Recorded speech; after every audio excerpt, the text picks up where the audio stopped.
Uno de los aspectos más importantes de la economía de un país lo constituye sus relaciones económicas con el exterior. Todos los países tienen relaciones económicas con otros países en la forma de intercambios de bienes, servicios y capital. Lo que vamos a ver en esta ocasión es el estado de contabilidad nacional o contabilidad económica que permite registrar estas transacciones con el exterior. Y ese estado contable se conoce como balanza de pagos. La balanza de pagos entonces es el registro de las transacciones económicas de un país con el resto del mundo que, como ya se señaló, pueden consistir de intercambios de bienes, servicios y capital. La balanza de pagos es un estado de flujo. Esto quiere decir que nos va a registrar los ingresos de divisas de un país y las cuentas o los conceptos por los cuales ingresan esas divisas.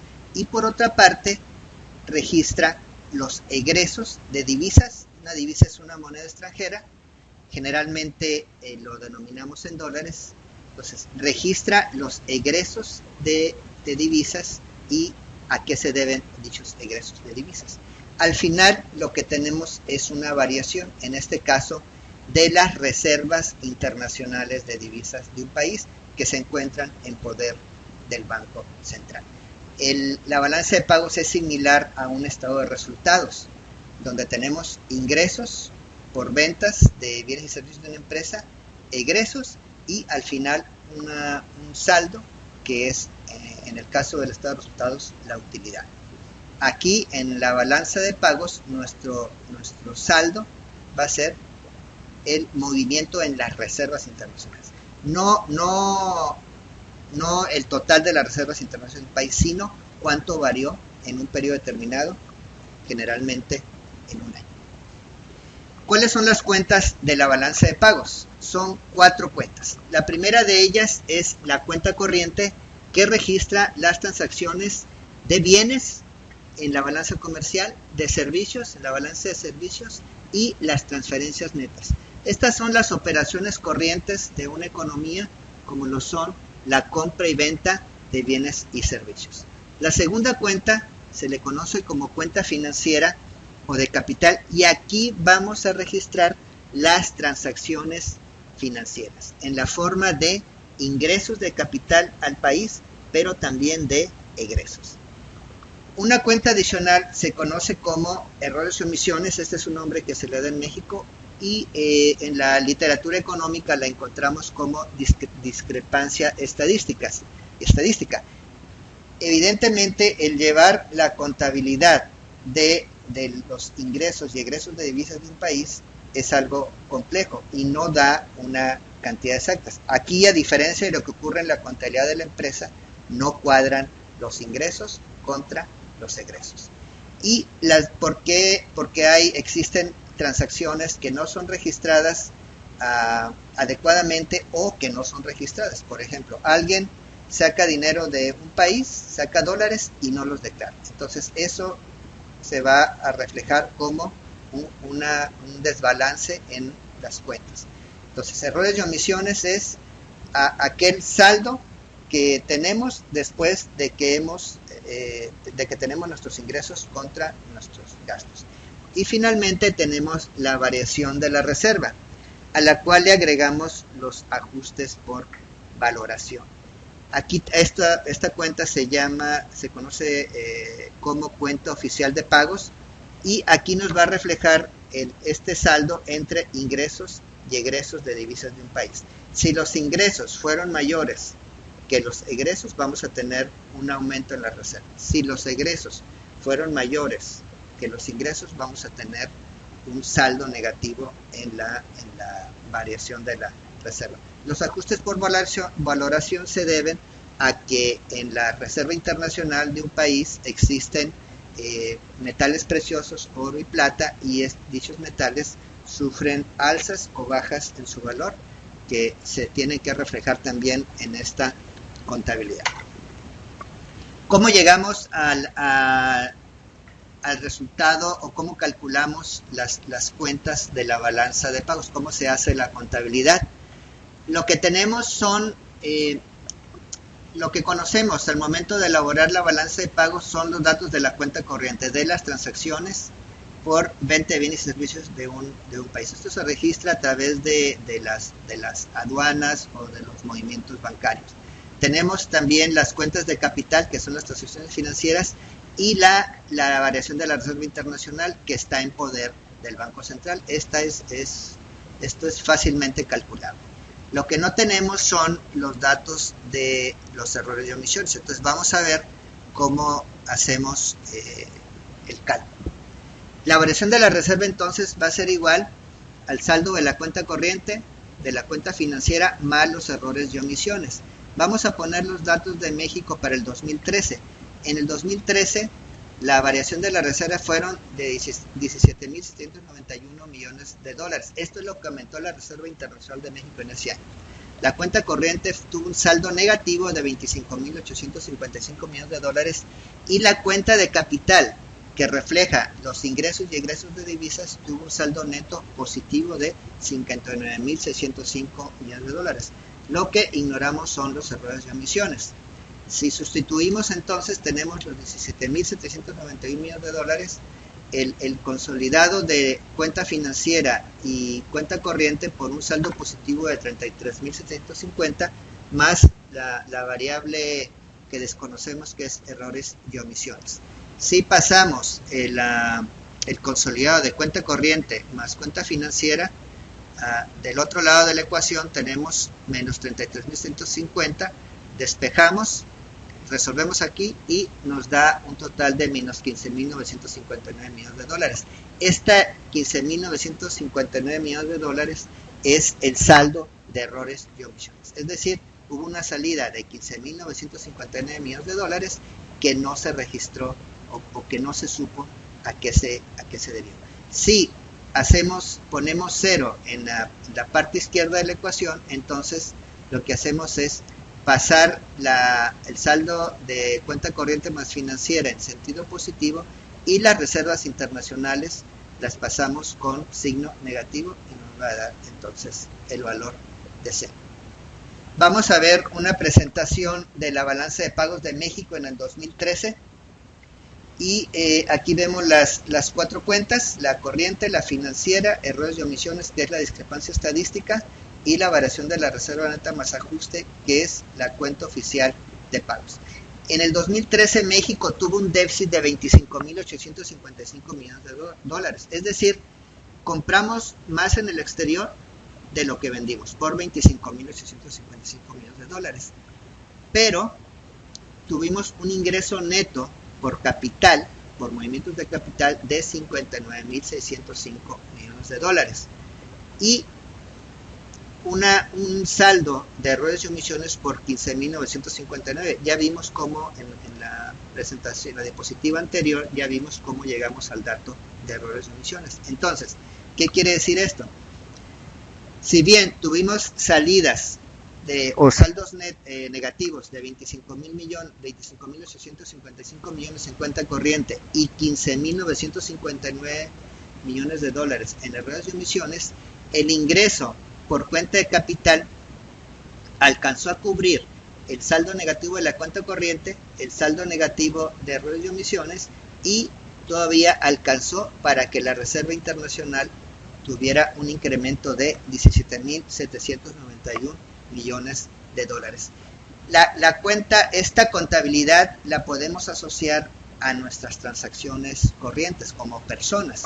La cuenta corriente significa nuestros ingresos y gastos normales en compra de bienes y servicios. ¿Qué pasa si tenemos un saldo negativo en nuestra cuenta corriente?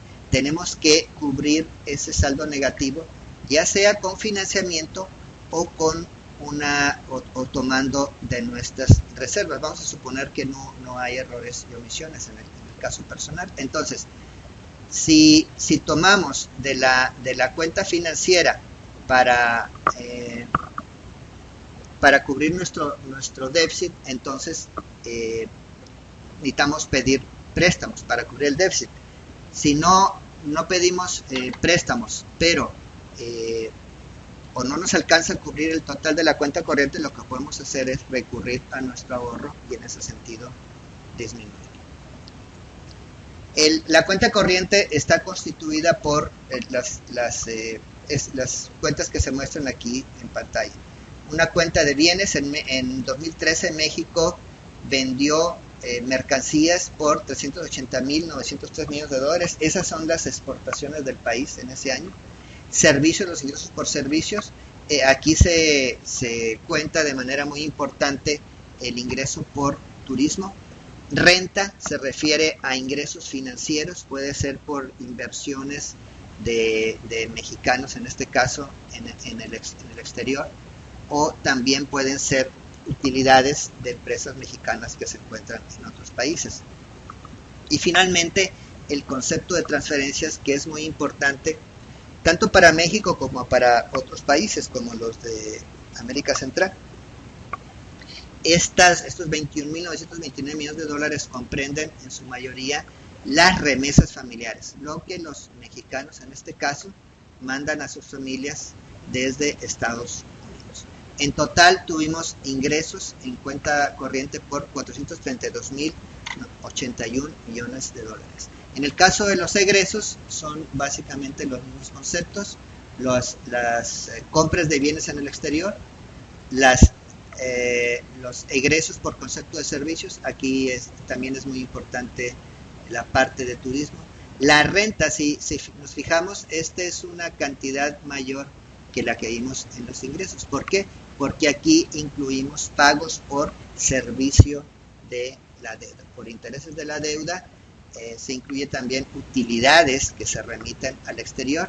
Y en el caso de las transferencias son muy pequeños, son nada más 128 millones de dólares. En total tenemos 457.936 millones de dólares. ¿Cuál es el saldo? Bueno, si restamos, si tenemos los ingresos y le restamos los egresos, entonces vamos a tener el saldo de la cuenta corriente, que en este caso es negativo, pero por una cantidad pequeña. Si tomamos la parte de bienes, la exportación e importación de bienes, entonces eso nos da lo que se conoce como balanza comercial. Vamos a repasar entonces lo que constituyen las diferentes cuentas. La balanza en cuenta corriente es el total, la suma de la balanza comercial, la balanza de servicios, más las transferencias netas. La balanza financiera o de capital incluye tanto la inversión extranjera directa, aquella que va a la creación de empresas, como la inversión de cartera, que va a los títulos financieros. Es importante aquí recordar que este saldo o esta balanza financiera es neta, es decir, incluye tanto los ingresos por capital como los egresos por este mismo concepto. En el caso de los ahorros de emisiones ya vimos que es aquello que no nos cuadra al hacer la balanza de pagos y que se le conoce también como discrepancia estadística. Y finalmente la variación de la reserva, que se le conoce en la literatura económica como cuenta oficial de pagos, es el saldo de los ingresos y egresos de divisa. Si hay más ingresos que egresos, aumenta la reserva. Si hay más egresos que ingresos, disminuye la reserva. Y la entidad que administra la Reserva Internacional es el Banco Central en México, se le conoce como Banco de México. Vamos a ver ahora que la balanza en cuenta corriente y la de capital se mueven en sentido opuesto. Aquí tenemos la balanza la balanza de pagos de Estados Unidos del 1980 a 2012. Y aquí debemos empezar por marcar o por ver el movimiento en la cuenta corriente. Ya dijimos que si tenemos un déficit en cuenta corriente, lo vamos a financiar pidiendo préstamos por medio de la cuenta de capital o a través de nuestras reservas internacionales. Si es un déficit, entonces tomaríamos de las reservas internacionales. En el caso de Estados Unidos vemos que la Reserva Internacional prácticamente no tiene movimiento. Bueno, en este caso estamos viendo la balanza de pagos como porcentajes del PIB. Entonces, si aquí vemos, así como lo estoy marcando con el mouse, que la cuenta corriente va creciendo en sentido negativo, entonces la cuenta de capital crece en sentido positivo. A mayor déficit, mayor necesidad de financiamiento.